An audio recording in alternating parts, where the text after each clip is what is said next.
का नाम ये कंबोधिलाल है, जैसा ही रंगो रूप है पैसा ही माल है।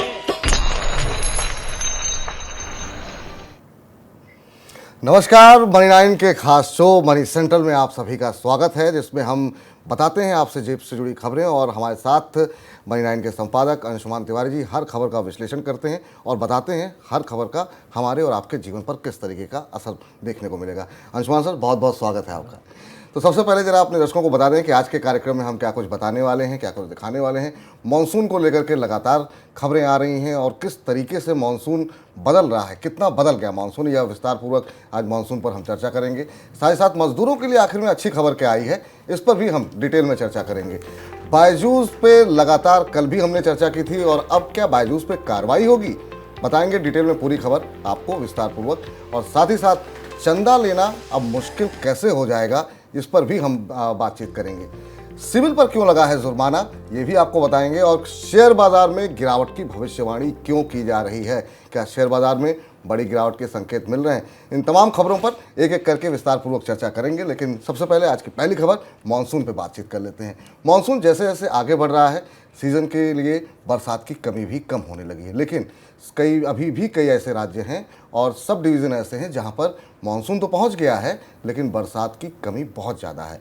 मौसम विभाग के आंकड़े बताते हैं कि अब तक बीते मानसून सीजन के दौरान बिहार में सामान्य के मुकाबले 78% कम बारिश हुई है, झारखंड में 64% और नॉर्थ ईस्ट में करीब 56% के आसपास कम जो है बारिश देखने को मिली है।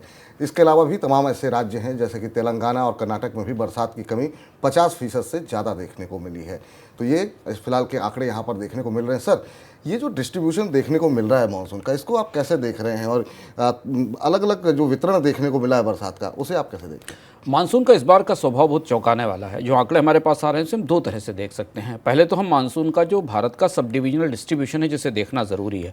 मानसून के को लेकर जो मौसम विभाग हर प्रतिदिन अपडेट जारी करता है, उसके नक्शे में जो आंकड़े दिखाई देते हैं और जो परिस्थिति दिखाई देती है वो बता रही है कि भारत का प्रायद्वीपीय हिस्सा, एक दक्षिण भारत का जो हिस्सा जहाँ से मानसून गुजर कर अब ऊपर के हिस्से में आ गया है, वो पूरा का पूरा हिस्सा लगभग औसतन अगर मैं देखूँ तो पूरा कोस्टल आंध्र प्रदेश का हिस्सा, जिस इलाके से मानसून अब गुजर चुका है, आप नीचे देखें कोस्टल आंध्र प्रदेश का हिस्सा, उसके बाद रायलसीमा का, कर्नाटक का हिस्सा, केरल का हिस्सा, इस सारे हिस्से में एक बड़ा हिस्सा ऐसा है, अगर आप नीचे के हिस्से में देखें यहाँ बरसात की कमी दिख रही है। तटीय कर्नाटका में 58%, तेलंगाना में 55%, मध्य महाराष्ट्र में 73%, मराठवाड़ा में 82%। ये हिस्सा, और अगर आप मैप को भी देखेंगे तो दिखाई देगा कि एक बड़ा हिस्सा ऐसा है जिसमें कि पानी नहीं बरसा है और यहाँ से मानसून गुजर चुका है, यानी यहाँ पार्शियली सूखे की स्थिति है। 55%, 60% के आसपास बारिश की कमी दिखाई दे रही है। इसके अलावा अगर उत्तर भारत की तरफ देखें, जिस इलाके में मानसून इस समय सक्रिय है, उसमें भी बिहार को देखें, बिहार में 78% की कमी है, पूर्वी उत्तर प्रदेश में 56% की कमी है, झारखंड में 64% की कमी है।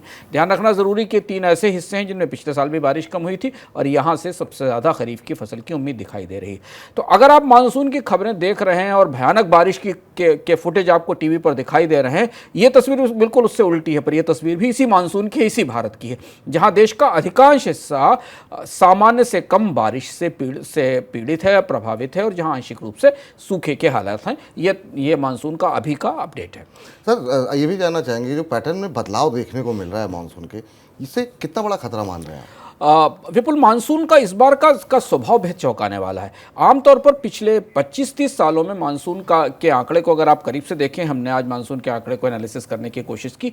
मानसून में एक्सट्रीम हैवी रेन्स का या बहुत भयानक बारिश के दौर हमने पिछले सालों में नहीं देखे थे।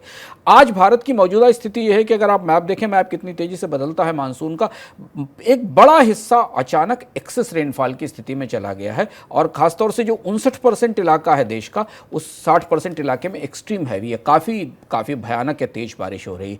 मानसून में आमतौर पर ऐसा नहीं देखा जाता। मानसून को यह माना जाता है, मानसून फसलों के लिए जो बारिश लेकर आता है उसमें बारिश लंबे समय तक चलती है, धीमी बारिश होती है जिससे कि मिट्टी को नमी मिलती है और फसलों में बुवाई होती है। इस समय जिस बारिश को आप देख रहे हैं हरियाणा के हिस्सों में, हिमाचल के हिस्सों में, उत्तराखंड के हिस्सों में, ये फसलों से ज़्यादा हर चीज़ के लिए विनाशकारी है और ये मानसून का पैटर्न बुरी तरह बदला है।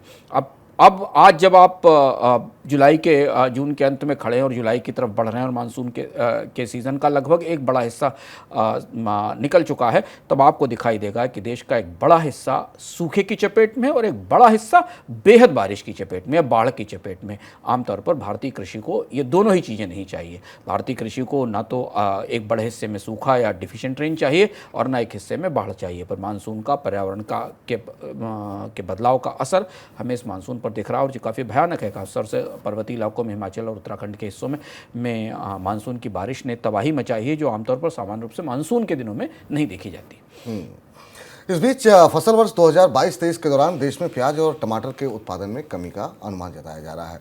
सोमवार को सरकार की तरफ से बागवानी फसलों के लिए जारी किए गए अनुमान में कहा गया कि प्याज के उत्पादन में 2% से ज़्यादा की गिरावट आ सकती है और कुल उत्पादन 310 लाख टन रहने का अनुमान है। वहीं टमाटर के उत्पादन में भी इस साल हल्की कमी का अनुमान है और कुल उत्पादन 206 लाख टन रह सकता है। इस बीच मानसून बरसात की वजह से देश की कई मंडियों में टमाटर की आवक प्रभावित हो रही है और जिस कारण से टमाटर की कीमतें आसमान छू रही हैं।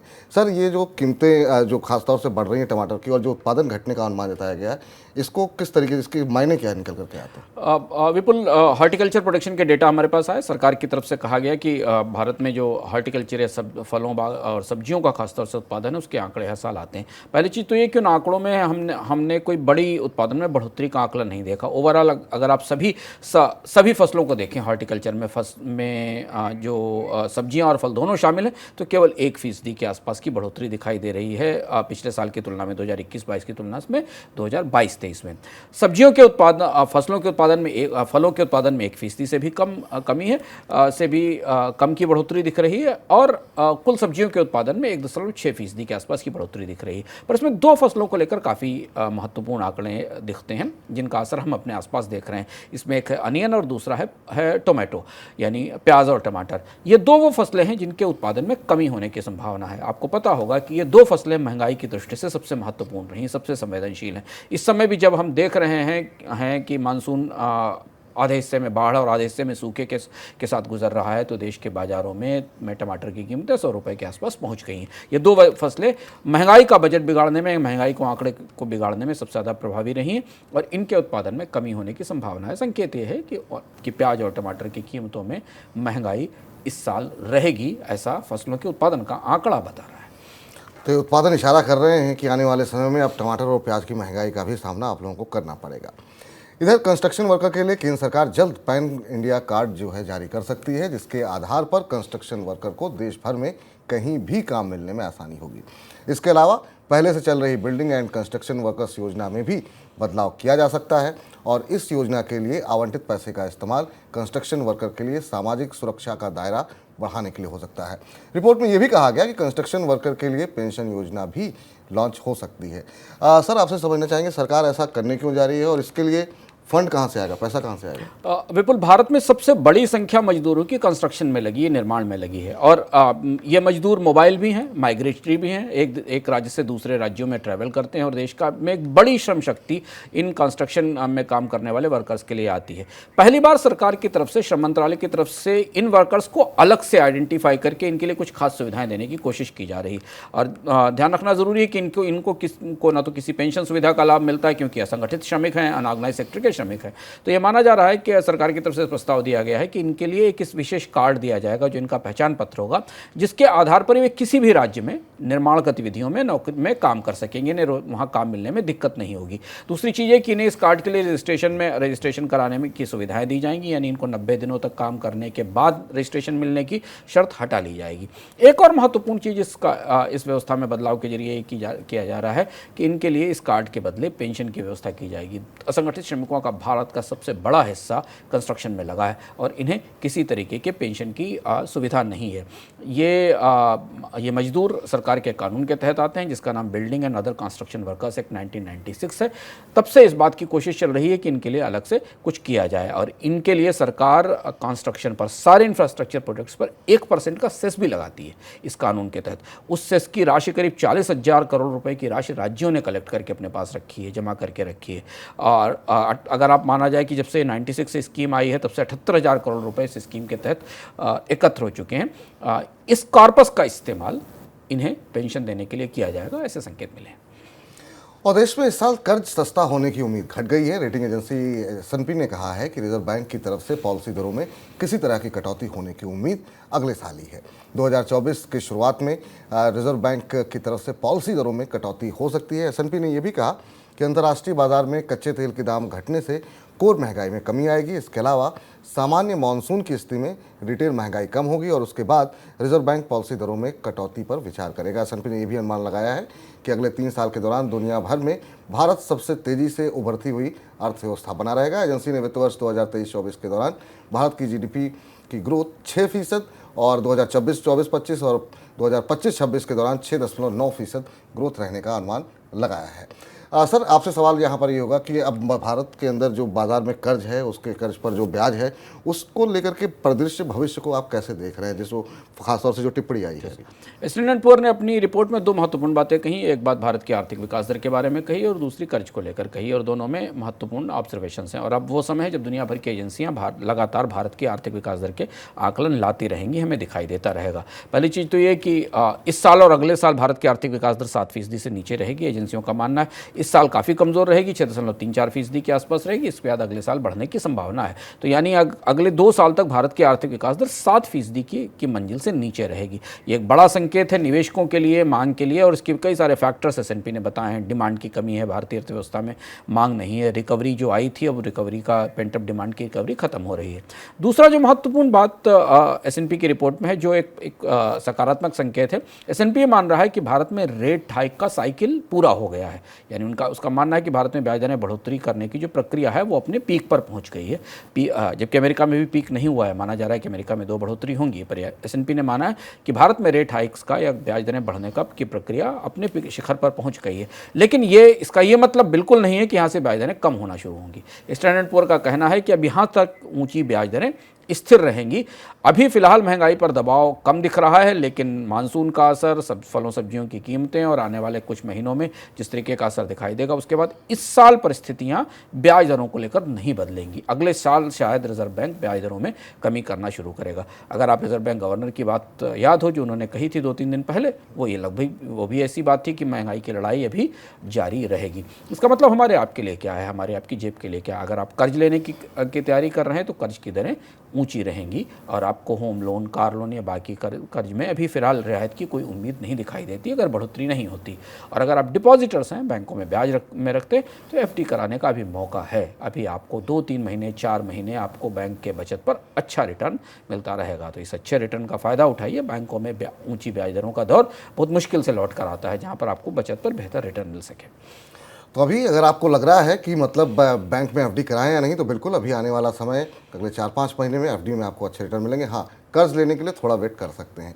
इधर एडटेक कंपनी बायजूस की मुश्किलें कम होने का नाम नहीं ले रही। रिपोर्ट में कहा गया है कि कंपनी से ऑडिटर के इस्तीफे के बाद सरकार का कंपनी मामलों का मंत्रालय अब हरकत में आ गया है और बायजूस पर कार्रवाई को लेकर के आकलन कर रहा है। रिपोर्ट में यह भी कहा गया है कि बायजूस से सरकार खातों की जानकारी मांग सकती है। बायजूस पर ऑडिटर की रिपोर्ट का इंतजार किया जा रहा है और उसके बाद कार्रवाई पर फैसला होगा। सर, ये MCA जांच किस बात की करेगा? और अब तो एक तरीके से मान के चला जाए कि कुछ बड़ा पक रहा है अंदर कंपनी के। बायजूस में काफ़ी गहरी समस्याएं हैं। अगर बायजूस की जांच को देखें तो पिछले बार नतीजे लाने के लिए भी सरकार को दखल देना पड़ा था और सवाल पूछना पड़ा था। बायजूस के पिछले साल के नतीजे नहीं आए। इस बात के संकेत हैं कि जो कॉर्पोरेट अफेयर्स मिनिस्ट्री है वो बायजूस के और उसके ऑडिटर से पूछताछ कर सकती है और सवाल जवाब कर सकती है। हालांकि बायजूस की तरफ से इस बात की पुष्टि नहीं की गई है, पर सूत्रों का यह कहना है कि MCA की तरफ से बायजूस को एक चिट्ठी भेजी गई जिसमें जानकारी मांगी जा सकती है।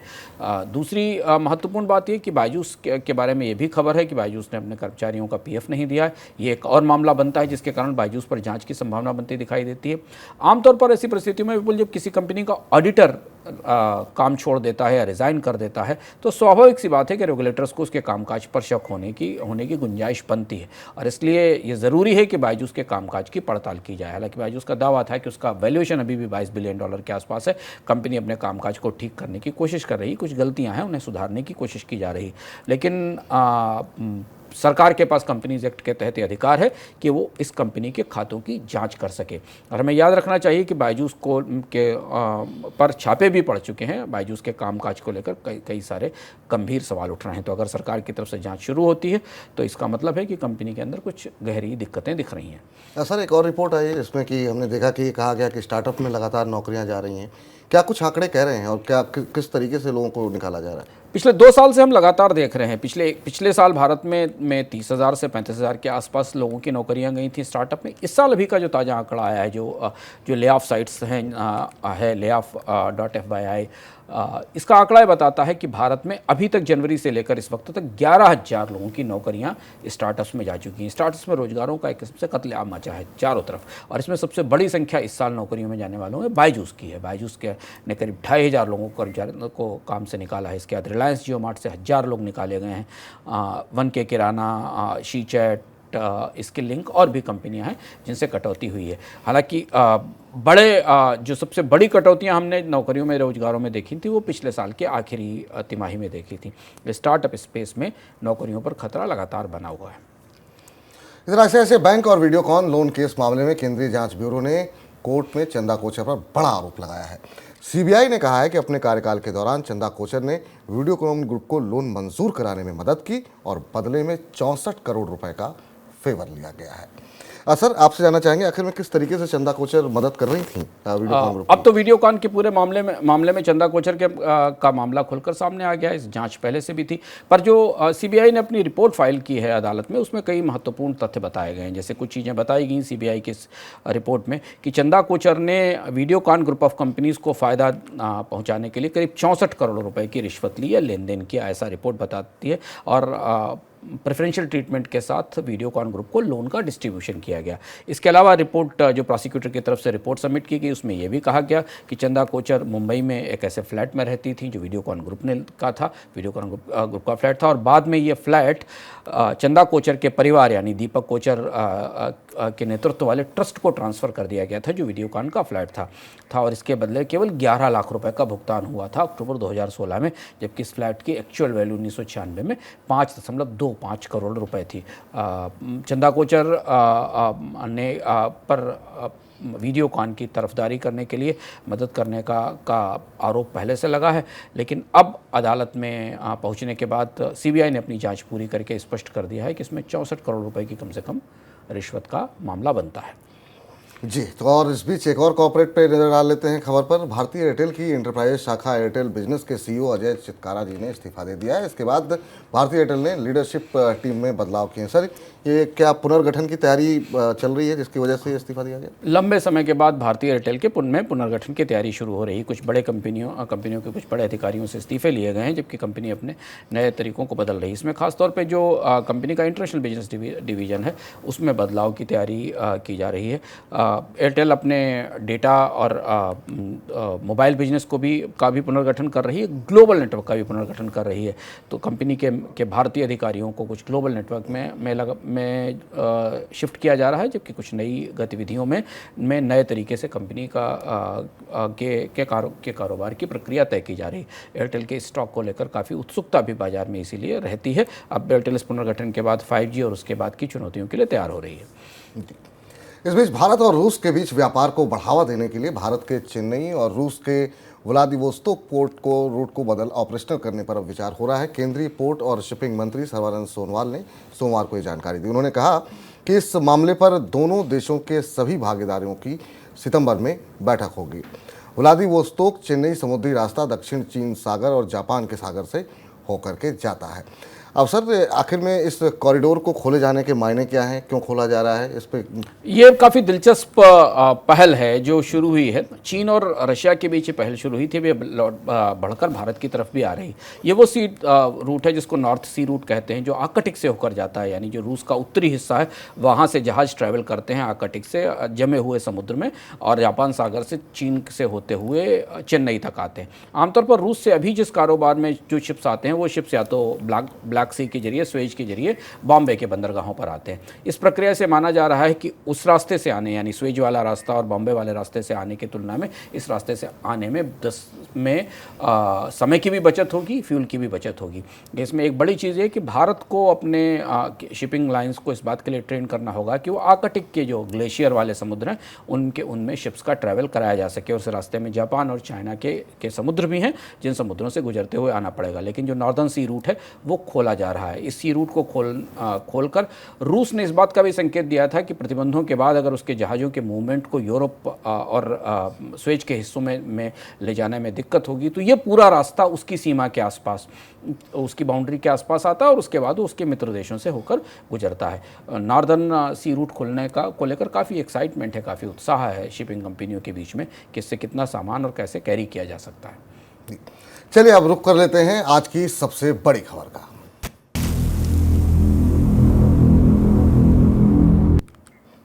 दान के नाम पर टैक्स चोरी आयकर विभाग के रडार पर है। जी हां, आयकर विभाग ने इनकम टैक्स छूट का दावा करने वाले चैरिटेबल इंस्टीट्यूशंस यानी धर्मार्थ संस्थाओं के लिए डिस्क्लोजर रूल में बदलाव किया है। इसके मुताबिक चैरिटेबल ट्रस्ट को ये खुलासा करना होगा कि उनकी गतिविधियां चैरिटेबल यानी कि दान, पुण्य, धार्मिक या रिलीजियस कम चैरिटेबल की तरह की हैं। किस तरह की वो गतिविधियां कर रहे हैं इसके बारे में डिटेल जानकारी देनी होगी। सर, ये जो चैरिटेबल संस्थाओं के लिए नियम बदले जा रहे हैं, किस तरह के बदलाव होने वाले हैं और आवश्यकता क्यों पड़ी इसकी? इनकम टैक्स डिपार्टमेंट ने भी तमाम जो चैरिटेबल संस्थाएं, कल्याणकारी संस्थाएं, उनके ऊपर सख्ती कर दी है। ये बड़ा चेंज है चैरिटेबल संस्थाओं के लिए। इनको इनकम टैक्स की धारा 80G के तहत जो दान चंदा मिलता है उस पर इनकम टैक्स में छूट मिलती है। अब जो नई प्रक्रिया है वो काफ़ी सख्त है। इससे पहला तो ये कि इनकम टैक्स डिपार्टमेंट ये जानना चाहता है कि चंदा लेने वाली या डोनेशन लेने वाली जो चैरिटेबल संस्था है या कल्याणकारी संस्था, उसका काम क्या है, उसे पता चले। आमतौर पर इनकम टैक्स डिपार्टमेंट इससे पहले ये नहीं पूछता था। इसमें कुछ ऐसी संस्थाएँ हो सकती हैं जो जन कल्याण के काम कर रही हैं, लोगों की मदद के लिए परियोजनाएँ चला रही हैं। कुछ ऐसी हैं जो धार्मिक कार्य कर रही हैं, जो धर्मार्थ संस्थाएँ, जो धर्मादा संस्थाएं हैं, और भारत में इनकी संख्या काफ़ी बड़ी है। उन्हें स्पष्ट करना पड़ेगा कि वो क्या काम करते हैं। वो दोनों काम करते हैं, एक काम करते हैं, ये स्पष्ट रूप से होगा। इसके जरिए इनकम टैक्स डिपार्टमेंट ये जानना चाहता है कि आखिर चंदे किस कारोबार में या किस कामकाज में दिए जा रहे हैं, जो कल्याणकारी काम किया जा रहा है। इसके अलावा अगर कोई भी डोनेशन 2 लाख रुपए से अधिक का एक दिन में आता है किसी भी संस्था के पास, तो उसे एक मिनिमम इन्फॉर्मेशन नेटवर्क, एक सिस्टम है, उस सिस्टम के तहत सूचनाएं जुटानी होंगी और ये पता चलाना होगा कि जिसने पे किया है उसका पैन क्या है और उसका पेमेंट का अमाउंट क्या है। इसकी अलग से सूचना देनी होगी। यानी 2 लाख रुपए से ऊपर का आने वाला हर चंदा एक दिन में इन के पास आने वाले चंदे की सूचना इनकम टैक्स डिपार्टमेंट को पहुंचानी होगी। इस व्यवस्था से इनकम टैक्स डिपार्टमेंट इनके कामकाज में इनके चंदे की पारदर्शिता को सुरक्षित करना चाहता है और ये भी देखना चाहता है कि क्या टैक्स की चोरी तो नहीं होती है चंदा देने के जरिए। एक चीज़ समझना चाहेंगे सर कि इतनी सख्ती के पीछे वजह क्या है? पहले एनजीओ को लेकर भी कुछ सख्ती हुई थी, अब चैरिटेबल संस्थाओं पर सख्ती की जा रही है, तो सरकार आखिर में चाहती क्या है? यहाँ सख्ती, दोहरी सख्ती चल रही है विपुल। पहली सख्ती ये है कि जो विदेश से आने वाला चंदा है उसमें भारत में जो एनजीओज हैं उनके ऊपर सख्ती की जा रही ताकि सरकार ये जान सके कि विदेश से आने वाले चंदे में कितनी पारदर्शिता रखी जा रही है। और इसको लेकर काफ़ी विवाद भी हुआ है, लेकिन पिछले 7-8 सालों में गृह मंत्रालय ने अलग अलग नियमों के तहत भारत में काम करने वाली विदेशी और देशी संस्थाओं के चंदे और कामकाज में पारदर्शिता के नए नियम निर्धारित किए हैं। और अब दूसरी कोशिश इनकम टैक्स डिपार्टमेंट की तरफ से हो रही। तो वहाँ तो सुरक्षा संबंधी चिंताएँ हैं और यहाँ इनकम टैक्स के नियमों की आड़ में चंदे के जरिए क्या अगर टैक्स बचाने की कोशिश की जा रही है तो उसे पकड़ने की कोशिश है। इस बीच अब बात कर लेते हैं शेयर बाजार के। शेयर बाजार में लगातार ये उम्मीद की जा रही थी कि बाजार नया हाई लगाएगा। नए हाई के पास निफ्टी पहुंचा भी, लेकिन उसके बाद से ऊपरी स्तरों में बाजार टिक नहीं पा रहा है। और एक रिपोर्ट सामने आई जिसमें कहा गया है कि बाजार में करीब 5 से 6% तक का करेक्शन देखने को मिल सकता है। सर, आखिर में ऐसे क्या संकेत मिल रहे हैं शेयर बाजार में जिससे ये इस तरह के दावे किए जा रहे हैं? क्या इंडिकेटर्स हैं वो जिसके आज का दिन, पिछले 2-3 दिन से बाजार में चर्चा में इस बात का दिन है कि क्या भारतीय शेयर बाजारों में भी गिरावट का दौर शुरू होने वाला। और कई सारे ऐसे कारक या तत्व या अवयव तैयार हो रहे हैं जो बाजार में गिरावट का इशारा कर रहे हैं, तकनीकी तौर पर भी, बाजार की ज़बान में भी और मैक्रो इकोनॉमी के तौर पर भी। तो हम आज से समझने की कोशिश करते हैं कि हो क्या रहा है। इसमें एक जो महत्वपूर्ण इंडिकेटर है जिसके आधार पर बाजार में गिरावट की संभावना की जा जा रही है वो सबसे जो फास्ट मूविंग इंडिकेटर माना जाता है, जो NSE 500 इंडेक्स है, जो 200 दिन के अपने मूविंग एवरेज को पीक कर रहा है, उसके ऊपर पहुंच रहा है। माना जाता है कि 75% स्टॉक इस इंडेक्स में आते हैं और ये 200 दिन के मूविंग एवरेज के शिखर पर है। ऐसी स्थिति में स्टॉक जब यहाँ तक कोई इंडेक्स या स्टॉक इस कीमत पर पहुँच जाते हैं विपुल, तब उसके बाद उसमें गिरावट की संभावना बनती दिखाई देती। ये पहला फैक्टर है जिस फैक्टर के आधार पर लोगों को लग रहा है कि भारत के शेयर बाजार में करीब 70% जो एक्टिव स्टॉक्स हैं वो अपने पीक के पास खड़े हुए हैं और यहाँ से मुनाफा वसूली आ सकती है। सर, अभी जो बाकी इंडाइसेस हैं वहाँ पे हम देख रहे हैं, लेकिन अभी भी तेज़ी बनी हुई है, जैसे स्मॉल कैप इंडेक्स हो, मिड कैप इंडेक्स हो, वहाँ पे शेयर भी चल रहे हैं। वहाँ उनको देख करके किस तरह के संकेत देखने को मिले? वहाँ भी संकेत जो बाजार में दिखाई दे रहे हैं उस हिसाब से अगर आप BSE स्मॉल कैप इंडेक्स देखें तो वो भी अपने पीक पर खड़ा हुआ है, मिड कैप इंडेक्स भी अपने पीक पर खड़ा हुआ, तो पूरा बाजार एक तरह से पीक पर है। अगर स्मॉल कैप इंडेक्स में देखें जो आंकड़े हमारे सामने दिखाई दे रहे हैं उस हिसाब से 12 वीक से लगभग 12 हफ्ते हो गए हैं लगातार वो अपने पीक के आसपास हो रहा है जो 6% से ऊपर की रैली इसमें दिखाई दे रही है। वही स्मॉल कैप इंडेक्स का भी है। इनमें भी जो एवरेजेस हैं वो इस बात की तरफ इशारा कर रहे हैं कि यहाँ से बाजार में एक मुनाफा वसूली का या गिरावट की संभावना बनती दिख रही है। तो सर, ये जो मुनाफा वसूली या गिरावट की बात आप कर रहे हैं, तो क्या ये बड़ी गिरावट होगी, बड़ा करेक्शन होगा, या फिर 1-2% 4% की गिरावट के बाद फिर से बाजार में नए खरीदार लौटेंगे? विपुल, दोनों तरीके की चीज़ें चल रही हैं। एक और फैक्टर है जो बाजार में गिरावट की संभावनाओं को मजबूती दे रहा है। तो हमने आपको तकनीकी फैक्टर बताया जिस आधार के ऊपर बाजार में आमतौर पर माना जाता है वैल्यूएशन के लेवल पर कोई स्टॉक या कोई इंडेक्स जब इस लेवल पर पहुंच जाता है जहां से लोग मुनाफा वसूली करने लगते हैं। दूसरे कुछ और फैक्टर मैक्रो इकोनॉमी के फैक्टर हैं। भारतीय शेयर बाजार में हाल की तेजी बनना शुरू हुई थी ब्याज दरों में बढ़ोतरी रुकने और ब्याज दरों में कटौती होने की संभावना के तौर पर, महंगाई में कमी की संभावना के तौर पर। लेकिन मानसून का मिजाज बदलने के कारण भारतीय अर्थव्यवस्था में इस साल सुस्ती रहने के 6.2 और 6% बल्कि कुछ आंकलन 5.5% के आसपास के भी हैं। मैक्रो इकोनॉमी की पिक्चर थोड़ी सी दुरुस्त न होने के कारण मैक्रो इकोनॉमिक फैक्टर भी ऐसे हैं जो शेयर बाजार में लंबी तेजी को या अभी तत्काल इस तेजी के जारी रहने के पक्ष में नहीं है। क्योंकि एक बड़ा सेंटिमेंटल फैक्टर RBI की तरफ से था कि ब्याज दरें कम होंगी क्या, पर ना तो अमेरिका में ब्याज दरें कम होने की गुंजाइश बनती दिख रही है ना भारत में दिख रही है। इस पर चर्चा कर रहे हैं। ये तो दोनों फैक्टर मिलकर, एक तो बाजार का पीक पर होना और दूसरा भारत की व्यापक अर्थव्यवस्था में कोई बड़े तेज ट्रिगर्स ना होना, ये दो बड़ी वजह हैं। मान रहे हैं लोग कि गिरावट छोटी हो सकती है, बड़ी गिरावट नहीं हो सकती, 6 से 7-8% की गिरावट होगी, लेकिन एक गिरावट या एक करेक्शन बाजार में यहाँ से ज़रूर आएगा। बड़ी गिरावट जैसा कोई ट्रिगर नहीं है अभी, ऐसा कोई बहुत बड़ा निगेटिव ट्रिगर बाजार में नहीं है। तो बाजार अपने भार से, अपने वजन से को हल्का करने की कोशिश जरूर करेगा। तो गिरने की बड़ी वजह नहीं है और आगे बढ़ने की भी कोई बहुत बड़ी वजह नहीं है सर। लेकिन आपने कहा कि आपने टेक्निकल बता दिया, आपने फंडामेंटल मैक्रो इकोनॉमी के बारे में बात की, लेकिन एक सेक्टर ऐसा है जो पूरी तरह अंडर परफॉर्म कर रहा है। IT इंडेक्स जो है, इतनी बड़ी बड़ी दिग्गज कंपनियां इतने जो है डिस्काउंट पे मिल रही है, लेकिन अभी भी चलने को राजी नहीं है। हाँ, ये बड़ा दिलचस्प है। IT कंपनियों के स्टॉक्स के मामले में माना जाता है कि वो आपके पोर्टफोलियो के सबसे सेफ बेट हैं, सबसे सुरक्षित बेट हैं, क्योंकि इसमें तो भारत सबसे आगे है और भारत से निर्यात लगातार हो रहा है। यहाँ 24% के आसपास स्टॉक्स डाउन है अपने हाई से IT कंपनियों के मामले में। और इनको लेकर ये पूरी जो रैली, जहाँ हम बात कर रहे हैं कि बाजार में करेक्शन आना चाहिए, इस बात की संभावनाएं दिखाई दे रही, वहाँ जो बाजार के सबसे अगुआ स्टॉक्स थे, सबसे फ्लैग बेयरर स्टॉक्स थे, IT स्टॉक्स थे, उनमें गिरावट की संभावना दिख रही है। गिरावट बनी हुई है और उन्होंने इस तेजी में पार्टिसिपेट नहीं किया। फिलहाल सूचना तकनीक कंपनियों की तस्वीर बहुत अच्छी नहीं दिखती। जब तक कि दुनिया में ब्याज दरें कम नहीं होती हैं, अर्थव्यवस्थाओं में मंदी लाने की जो कोशिश चल रही है महंगाई रोकने के लिए, वो कम नहीं होती। पूरी दुनिया में कंपनियों के IT स्पेंड्स बढ़ना नहीं शुरू होते। आर्टिफिशियल इंटेलिजेंस कंपनियों के IT स्पेंड्स को कितना प्रभावित करेगी, कितना उन्हें अपनी सूचना तकनीक में खर्च को रोकना होगा, इस सब तक तस्वीर साफ नहीं होती, तब तक सूचना तकनीक कंपनियों में बड़ी तेजी की उम्मीद दिखाई नहीं दे रही है। तो IT शेयरों में तेज़ी की उम्मीद नहीं दिखाई दे रही है। शेयर बाज़ार में जो है थोड़ी गिरावट की संभावनाएं दिखाई दे रही हैं, लेकिन अभी शेयर बाज़ार में रणनीति कैसे बनाई जाए और क्या ये गिरावट कितनी गहरी होगी, इसको लेकर के हमने रवि सिंह जी से बातचीत की हमारे खास कार्यक्रम हेलो मनी 9 में। तो आप वहाँ पर विस्तार पूर्वक 1 घंटे के कार्यक्रम में आप डिटेल देख सकते हैं। उसमें हमने बातचीत प्राइमरी मार्केट को लेकर के भी की है। आज से एक नया IPO खुला है और जितने भी IPO आज बंद हो रहे हैं SME क्षेत्र को लेकर के, तो आप जो है हमारा खास कार्यक्रम हेलो मनी 9 और साथ ही साथ उसका मनी मास्टर जो है जिस पर हमने चर्चा की, वो आप ज़रूर देखें। उसमें आपको शेयर बाज़ार की और डिटेल में बातचीत देखने को मिल सकती है। चलिए आगे बढ़ते हैं और अगली खबर का रुख करते हैं। आईएमएफ राहत पैकेज की किस्त वसूलने के लिए पाकिस्तान ने एक और बदलाव किया है।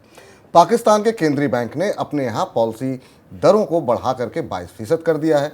पिछले साल अप्रैल के दौरान पाकिस्तान में प्रमुख पॉलिसी दर 12.5% हुआ करती थी, लेकिन आईएमएफ की तरफ से पाकिस्तान पर सख्ती बढ़ाने का दबाव है। इस वजह वहाँ पर पॉलिसी दरों में लगातार बढ़ोतरी देखने को मिली है। सर, अब इस फैसले का 22% के ऊपर की जो है ब्याज दरें हो चुकी हैं, ये आखिर में इतने इस रकम का पाकिस्तान पे असर क्या होगा और आईएमएफ की डील अभी भी मिल पाएगी या नहीं? पाकिस्तान बेहद मुश्किल में, पाकिस्तान को ऐसे फैसले लेने पड़ रहे हैं जो अर्थव्यवस्था में ग्रोथ और रिकवरी की संभावनाओं को बिल्कुल ख़त्म कर रहे हैं। ब्याज दरों में इस तरह की बढ़ोतरी है। आईएमएफ ने लगातार पाकिस्तान से अपने यहाँ ऊर्जा की दरें बढ़ाने के लिए कहा, टैक्स लगाने के लिए कहा। इकोनॉमिक रिकवरी की संभावनाएं सीमित हैं, लेकिन आईएमएफ पाकिस्तान की सबसे बड़ी दिक्कत है कि उसे ये जो 1.6 बिलियन डॉलर की का बेल आउट चाहिए, और आईएमएफ के साथ पाकिस्तान को उम्मीद है कि जो बातचीत का नया दौर शुरू हुआ है उसे देखते हुए ये जो फैसला लिया गया है, इस फैसले के बाद उसे राहत मिल पाएगी। लेकिन हालांकि अभी फिंगर्स क्रॉस्ड हैं, अभी तय नहीं है कि आईएमएफ पूरी तरह से इस बदलाव से संतुष्ट होगा कि नहीं होगा। सर, इसी तरह की स्थिति हम देख रहे हैं श्रीलंका में भी देखने को मिल रही है। वहाँ पर भी कर्ज रिस्ट्रक्चरिंग को लेकर बातचीत हो रही है, क्या कुछ जानकारी है सर? हाँ, श्रीलंका में आपको आईएमएफ से बेल आउट मिला है और आईएमएफ ने श्रीलंका के सामने ये शर्त रखी है कि उसको अपना घरेलू और विदेशी कर्ज जो करीब 14 बिलियन डॉलर के आसपास का डोमेस्टिक और बायलेटरल डेट है, इसका पुनर्गठन करना होगा। और इसमें एक बड़ा हिस्सा 52% हिस्सा चीन के पास है। तो अब वहाँ की सरकार अपने कामकाज को सुरक्षित को बदल कर वित्तीय संस्थाओं को इस बात के लिए तैयार कर रही है और एक बड़ा अभियान शुरू किया जा रहा है, जिससे कि जो उसका डोमेस्टिक डेट है, जो घरेलू कर्ज है, उसे रिस्ट्रक्चर किया जाएगा, उसे और खर्चे कम करके उन्हें संतुलित करने की कोशिश की जाएगी। चलिए अब जरा बहुत सारी खबरें हैं तो कुछ एक खबरों पर नजर डालते हैं झटपट में।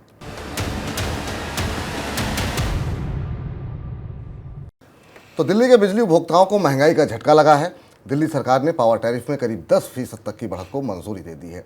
ये बढ़त सिर्फ बीएसईएस के इलाकों में लागू होगी और टाटा पावर के उपभोक्ताओं पर इसका असर नहीं होगा। हालांकि दिल्ली सरकार का कहना है कि पहले की तरह 200 यूनिट फ्री बिजली उपभोक्ताओं को मिलती रहेगी और इससे ज़्यादा उपयोग करने वालों पर ही इस महंगाई का असर होगा। सरकार ने कोयले की बढ़ती लागत को टैरिफ बढ़त की वजह बताया है। इस बीच अगर आप स्मोकिंग छोड़ना चाहते हैं और निकोटीन रिप्लेसमेंट थेरेपी यूज़ करने की सोच रहे हैं तो आपके लिए एक बड़ी खबर है। निकोटीन गम और पैच समेत निकोटीन रिप्लेसमेंट थेरेपी को लेकर के सरकार कदम उठाने पर विचार कर रही है। सरकार 2 मिलीग्राम और 4 मिलीग्राम तक निकोटीन वाले सभी फॉर्मुलेशन की बिक्री के लिए प्रिस्क्रिप्शन यानी कि डॉक्टर के पर्चे को अनिवार्य कर सकती है। सरकार की योजना निकोटीन रिप्लेसमेंट थेरेपी के गलत इस्तेमाल को रोकना है। तो जो लोग भी सिगरेट छोड़ना चाह रहे हैं उनके लिए एक तरीके से ये अच्छी खबर हो सकती है। इसके अलावा करीब 2 महीने से बंद पड़ी एयरलाइन गो फर्स्ट की उड़ान शुरू होने की संभावनाएं बढ़ गई है। गो फर्स्ट के resolution professional aviation regulator DGCA के सामने बैंकों की तरफ से मंजूर किए गए प्लान की जानकारी को सौंप सकते हैं। इसके बाद डीजीसीए गो फर्स्ट की उड़ानें शुरू करने पर फैसला लेगा। फिलहाल कंपनी ने 28 जून तक अपनी उड़ानें रद्द की हुई हैं। कंपनी ने 3 मई को पहली बार उड़ानें रद्द करने की घोषणा की थी। इधर बैंकों से कर्ज लेने वाले लोगों की जानकारी को सही तरीके से नहीं संभालने के लिए रिजर्व बैंक ने 4 क्रेडिट ब्यूरो एजेंसियों पर जुर्माना लगाया है। कर्ज लेने वाले कई ग्राहकों ने इन एजेंसियों के खिलाफ शिकायत की थी कि चारों एजेंसियां उनके क्रेडिट की जानकारी को समय पर अपडेट नहीं करती हैं। इन शिकायतों के बाद रिजर्व बैंक ने ट्रांस यूनियन सिविल पर 26 लाख रुपए, CRIF हाई मार्क पर 25.8 लाख रुपए, इक्विफैक्स पर 24.3 लाख रुपए और एक्सपेरियन पर 24.8 लाख रुपए का जुर्माना लगाया है। सर, झटपट की खबरों पर टिप्पणी आपकी। शुक्र है कम से कम रिजर्व बैंक को पता तो चला कि ट्रांस यूनियन सिविल और ये कंपनियों की शिकायत को लेकर कितनी शिकायतें हैं, और सिविल को लेकर काफ़ी शिकायतें रही हैं इन कंपनियों के पास। और सबसे बड़ी शिकायत थी जिस पर जुर्माना लगाया गया कि ना तो ये कंपनियां लोगों को ये बताती हैं कि उनकी क्रेडिट इन्फॉर्मेशन अपडेट की गई और ना ये बताती हैं कि उसे क्यों रोका गया, किस वजह से। और इसे लेकर काफ़ी सवाल बराबर उठे हैं इन क्रेडिट स्कोर बताने वाली कंपनियों की पारदर्शिता को लेकर। रिजर्व बैंक ने इस पर सख्ती की। उम्मीद की जानी चाहिए कि जो लोग सिविल के स्कोर के आधार पर आगे बढ़ते हैं, क्योंकि उनके उस स्कोर के आधार पर उन्हें कर्ज मिलता है, उन्हें कुछ तो पारदर्शिता इन कंपनियों के कामकाज में नजर आएगी।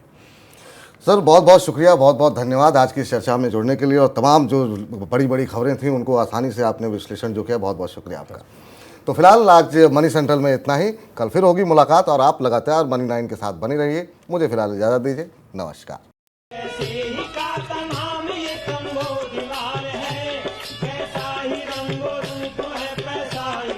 माल है